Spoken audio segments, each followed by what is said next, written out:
क्या 300 साल तक चलने वाला कोई युद्ध बिना युद्ध के संभव है?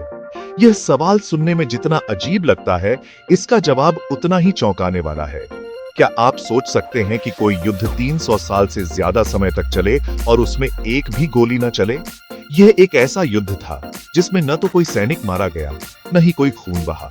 यह सुनने में अजीब लग सकता है, लेकिन यह सच है। यह युद्ध इतिहास के पन्नों में दर्ज है और इसे 335 साल का युद्ध कहा जाता है। इतिहास के पन्नों में एक ऐसा ही युद्ध दर्ज है जो बिना किसी युद्ध के 335 साल तक चला। यह युद्ध इंग्लैंड और नीदरलैंड के बीच हुआ था और यह एक अनोखी कहानी है।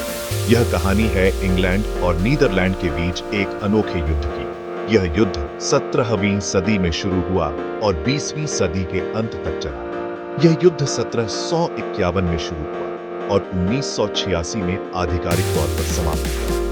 इस युद्ध का आरंभ एक राजनीतिक विवाद से हुआ था, लेकिन यह कभी भी वास्तविक युद्ध में नहीं हुआ। आइए जानते हैं इस अद्भुत और अजीबोगरीब युद्ध के बारे में। इस युद्ध की शुरुआत इंग्लैंड के राजा और नीदरलैंड के अधिकारियों के बीच एक विवाद से हुई, लेकिन इस विवाद में कभी भी हिंसक रूप नहीं लिया।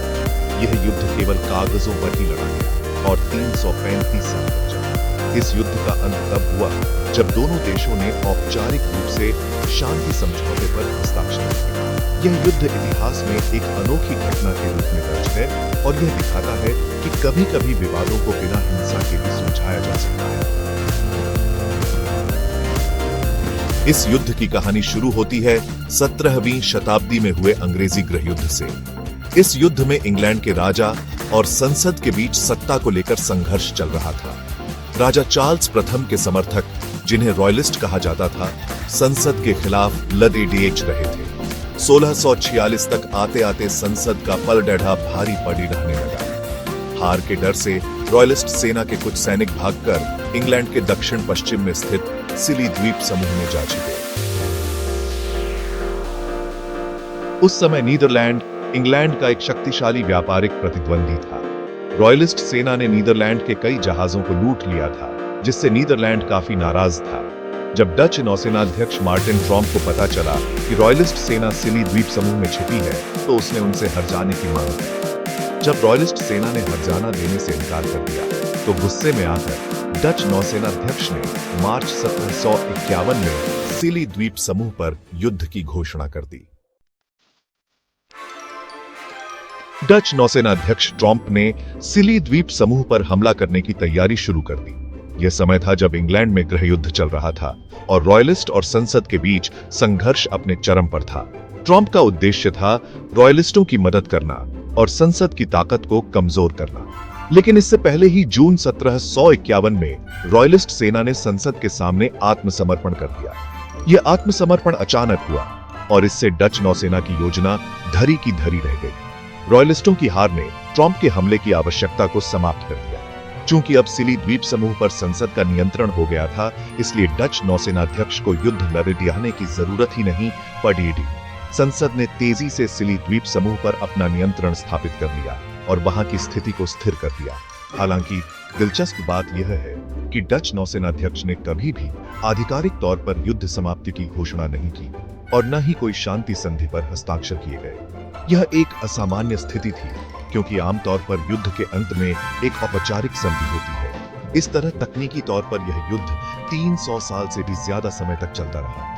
यह एक अनोखी घटना थी, क्योंकि दोनों पक्षों ने कभी भी औपचारिक रूप से युद्ध समाप्ति की घोषणा नहीं की। यह स्थिति 300 साल तक बनी रही, जब तक कि 1986 में एक औपचारिक संधि पर हस्ताक्षर नहीं किए गए। इस संधि ने अंततः इस लंबे समय से चले आ रहे तकनीकी युद्ध को समाप्त किया। 1986 में एक औपचारिक समारोह में दोनों देशों के प्रतिनिधियों ने इस संधि पर हस्ताक्षर किया। यह एक ऐतिहासिक क्षण था, जिसने 300 साल पुराने विवाद को समाप्त कर दिया। इस संधि ने न केवल इतिहास के एक लंबे अध्याय को बंद किया, बल्कि दोनों देशों के बीच संबंधों को भी मजबूत किया। आज इस लंबे समय तक चले युद्ध की यादें संग्रहालयों और ऐतिहासिक दस्तावेजों में संजोई गई हैं।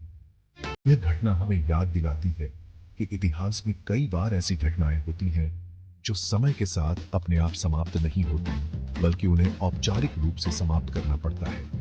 आज सिली द्वीप समूह एक शांतिपूर्ण और सुंदर स्थान है जहां लोग अपने जीवन का आनंद लेते हैं।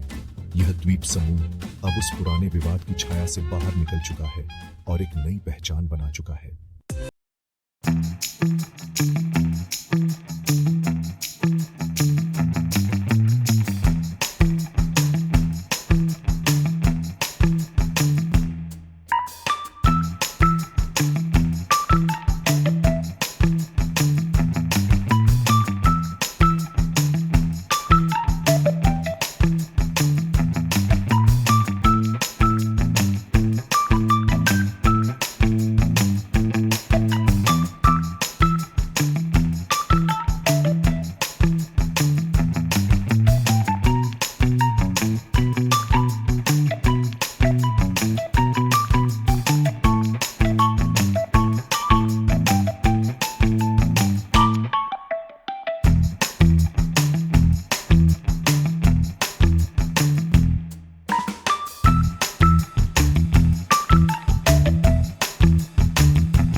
और उन्होंने मिलकर भविष्य की ओर कदम बढ़ाया। सेक्शन 6 मजेदार तथ्य न युद्ध न हताहत। इस युद्ध की सबसे मजेदार बात यह है कि इसमें न तो कोई गोली चली और न ही एक भी व्यक्ति हताहत हुआ। यह वाकई एक अनोखा युद्ध था जो इतिहास में अपनी एक अलग ही पहचान रखता है। यह घटना हमें इतिहास के उन अनछुए पहलुओं से रूबरू कराती है जो शायद ही कभी लोगों के सामने आ पाते हैं। सेक्शन 7 क्या ऐसे भूले बिसरे युद्ध आज भी हैं? यह सवाल वाकई दिलचस्प है कि क्या इतिहास के पन्नों में ऐसे और भी युद्ध छिपे हुए हैं जिनके बारे में हमें जानकारी नहीं है? हो सकता है कि कई देशों के बीच ऐसे अनसुलझे विवाद या युद्ध आज भी कायम हों जिनके बारे में हमें पता ही न हो। यह एक ऐसा विषय है जिस पर शोध और अध्ययन की बहुत गुंजाइश है। सेक्शन 8 इतिहास के पन्नों में छिपे अनसुलझे रहस्य। यह घटना हमें यह याद दिलाती है कि इतिहास केवल तथ्यों का संग्रह नहीं है, बल्कि इसमें कई अनकहे किस्से और राज भी छुपे हुए हैं। हमें अपने अतीत को समझने के लिए इन अनछुए पहलुओं को भी जानना जरूरी है। कौन जानता है कि आने वाले समय में इतिहास हमें और कितने रहस्यों से रूबरू कराएगा। सेक्शन 9 निष्कर्ष। 300 साल का युद्ध एक अजीबोगरीब सच्चाई। 300 साल तक बिना एलईडी डिढ़ाई के चलने वाला यह युद्ध भले ही एक अजीबोगरीब घटना हो, लेकिन यह हमें इतिहास की अनिश्चितता और अप्रत्याशितता की याद दिलाता है।